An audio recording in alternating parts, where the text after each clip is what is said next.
بھیگی ہوئی ان کی رداؤں کا خیال، خون سے بھیگی ہوئی ان کی رداؤں کا خیال، اور غرب اردن کے شہیدوں کا خیال آتا ہے، غرب اردن کے شہیدوں کا خیال آتا ہے، کبھی غازہ کے یتیموں کا خیال آتا ہے، کبھی غازہ کے یتیموں کا خیال آتا ہے، اور میرے بغداد پہ چھائے ہیں قضا کے بادل، میرے بغداد پہ چھائے ہیں قضا کے بادل، ظلم کے زور کے ظلم کے زور کے وحشت کے جفا کے بادل، ظلم کے زور کے وحشت کے جفا کے بادل، اور فکر و افلاس کے فاقہ کے وبا کے بادل، فکر و افلاس کے فاقہ کے وبا کے بادل، اور آفت و رنج و مصیبت کے آنا کے بادل، اور میرے گجرات میں انسانوں کے جلتے ہوئے سر، میرے گجرات میں انسانوں کے جلتے ہوئے سر، بے کسو مفلسو مجبوروں کے کٹتے ہوئے سر، بے کسو مفلسو مجبوروں کے کٹتے ہوئے سر، اور بھوک اور پیاس سے بچوں کے بلکنے کا خیال، بھوک اور پیاس سے بچوں کے بلکنے کا خیال، خاک اور خون میں لاشوں کے تڑپنے کا خیال، خاک اور خون میں لاشوں کے تڑپنے کا خیال، اور میرے کشمیر سے رونے کی صدا آتی ہے، میرے کشمیر سے رونے کی صدا آتی ہے، میرے کندھار سے آواز بکا آتی ہے، میرے کندھار سے آواز بکا آتی ہے، اور میرے کابل میں مکانوں سے دھواں اٹھتا ہے، میرے کابل میں مکانوں سے دھواں اٹھتا ہے، میرے شیشان کی گلیوں میں لہو بہتا ہے، میرے شیشان کی گلیوں میں لہو بہتا ہے۔ اب یہاں سے کہتے ہیں پھر بھی احباب یہ کہتے ہیں قصیدہ لکھو، پھر بھی احباب یہ کہتے ہیں قصیدہ لکھو، عید کا دن ہے کوئی شوق سا نغمہ لکھو، عید کا دن ہے کوئی شوق سا نغمہ لکھو۔ اب یہاں سے اپنے دل کا درد ظاہر کر رہے ہیں، کہتے ہیں کوئی نغمہ نہیں لکھ پاؤں گا یزداں کی قسم، کوئی نغمہ نہیں لکھ پاؤں گا یزداں کی قسم، قدس میں بہتے ہوئے خون شہیدہ کی قسم، قدس میں بہتے ہوئے خون شہیدہ کی قسم۔ ہاں حمیت کو اگر اپنی مٹا دوں تو لکھوں، ہاں حمیت کو اگر اپنی مٹا دوں تو لکھوں، اپنی خودداری کو سولی پہ چلا دوں تو لکھوں، اپنی خودداری کو سولی پہ چلا دوں تو لکھوں، اپنی غیرت کو اگر آگ لگا دوں تو لکھوں، اپنی غیرت کو اگر آگ لگا دوں تو لکھوں، اپنے احساس کی دولت کو لٹا دوں تو لکھوں، اپنے احساس کی دولت کو لٹا دوں تو لکھوں۔ اب یہاں فارسی میں آخری شعر کہتے ہوئے کہتے ہیں جوئے خونی چکت از حضرت دیرین امام، اللہ کے دربار میں خون بہانے والے کے لیے کوئی دیری نہیں ہے۔ اللہ تبارک و تعالیٰ کی بارگاہ میں جو شہید ہوتا ہے، اللہ تبارک و تعالیٰ اس شہید کو اپنا دیدار کراتا ہے اور اس کو جنت کا پروانہ سنا دیتا ہے۔ بے شک سبحان اللہ۔ درود پاک پڑھیں، اللہم صلی علی سیدنا مولانا محمد بارک وسلم، صلو علیہ الصلوۃ والسلام علیک یا رسول اللہ صلی اللہ تعالی علیہ وسلم۔ محترم سامعین و حاضرین، صرف 5 منٹ اور آپ حضرات کے دوں گا۔ خطبہ مسنونہ کے بعد میں نے قرآن مقدس کی ایک آیت کریمہ تلاوت کی، صرف اس کا ترجمہ سن لیجیے۔ اللہ نے فرمایا قد افلح من تزکا، وہ کامیاب ہو گیا جس نے پاکی اختیار کر لی، جس نے اپنے آپ کو پاک کر لیا۔ قد افلح من تزکا وذکر اسم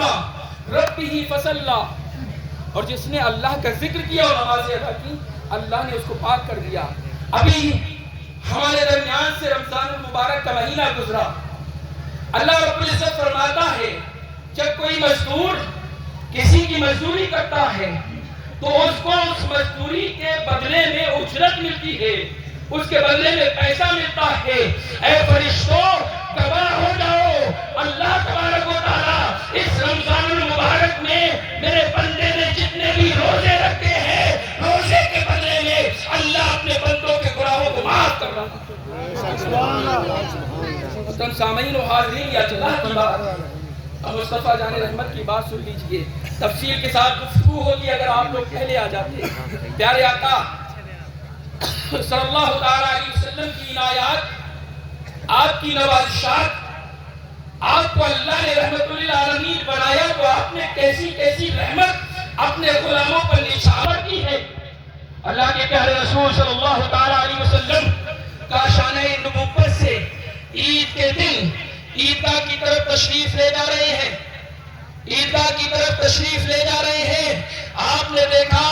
لوگ عید کی خوشیاں منا رہے ہیں، انہی لوگوں میں ایک چھوٹا سا معصوم سا بچہ ہے، معصوم سا بچہ جو پھٹا ہوا لباس پہنے ہوئے ہے، جو پھٹا ہوا کپڑے پہنے ہوئے ہے، ایک طرف کونے میں بیٹھا ہوا رو رہا ہے، ساروں قطار رو رہا ہے۔ اللہ کے رسول صلی اللہ تعالیٰ علیہ وسلم چونکہ شفقت والے رسول ہے، رحمت والے رسول ہے، اللہ کے پیارے رسول صلی اللہ علیہ وسلم کی رحمت کو گوارا نہ ہوا کہ عید کے دن میرا کوئی امتی روتا ہوا نظر آئے۔ آپ اس بچے کے قریب پہنچے، اس بچے سے رونے کا سبب پوچھا۔ وہ بچہ ابھی پیارے آقا کو پہچانتا نہ تھا، جانتا نہ تھا۔ اللہ کے رسول نے رونے کا سبب پوچھا۔ وہ کہتا ہے کہ میرے والد ایک جنگ میں اللہ کے رسول کے ساتھ گئے اور شہادت ہو گئی، شہید ہو گئے ہیں، میرا کوئی ہے نہیں، میرے پاس کپڑے نہیں ہے پہننے کے لیے، میرے پاس کچھ کھانے کے لیے نہیں ہے، میں کئی دن سے بھوکا ہوں، میں کئی دن سے کچھ میں نے کھایا نہیں ہے۔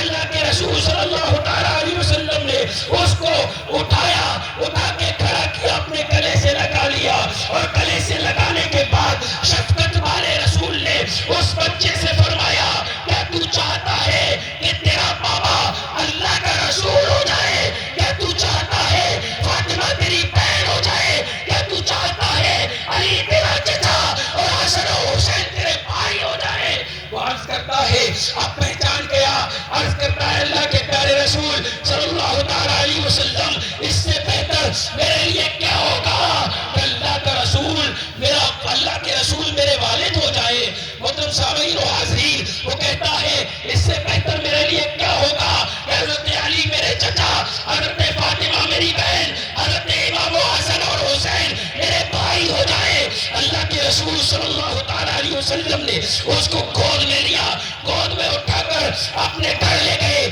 اس کو نیا لباس دیا، نیا لباس پہنایا، اور نیا لباس پہنانے کے بعد اس کو کھانے کے لیے دیا، اس نے کھانا تناول کیا۔ اس کے بعد پیارے آقا نے عید کی نماز پڑھی۔ مورخین لکھتے ہیں جس دن پیارے آقا صلی اللہ تعالیٰ علیہ وسلم نے دنیا سے پردہ ظاہری فرمایا، وہ ایسے چیخ پکار رہا تھا جیسے کہ اس کی سگی اولاد چیختی اپنے والے۔ محترم سامعین و حاضرین، یہ اللہ کے رسول کی شفقت ہے۔ ادھر اللہ نے فرمایا اے بندو جس طریقے سے مزدور کو مزدوری ملتی ہے، رمضان المبارک کی تمہاری مزدوری یہ ہے کہ تم عید الفطر کی نماز ادا کرو اور کوئی گناہ والا کام نہ کرو، تو اللہ تمہارے گناہوں کو معاف کر دیتا ہے۔ اور ادھر شفقت والے رسول نے ایک بچے پر ایسی شفقت فرما کر تاریخ رقم کر دی کہ لوگوں مصطفیٰ جان رحمت کو اللہ نے رحمت للعالمین ایسا بنایا ہے کہ اگر کوئی روتا ہوا آتا ہے تو اس کو گلے سے لگا لیتے ہیں، کوئی گالی بھی دیتا ہے تو اس کو دعائیں دیتے ہیں۔ ہم ایسے رسول کے امتی ہیں۔ الحمدللہ اللہ تبارک و تعالیٰ نے ہمیں وہ رسول عطا فرمایا ہے جو رسول تمام رسولوں کا سردار ہے۔ اللہ نے ہمیں خیر امت کا لقب دیا اور ہمیں خیر امت بنا کر تمام امتوں میں سب سے افضل و اعلیٰ کر دیا۔ حضرات تقریر کرنے کا وقت نہیں ہے۔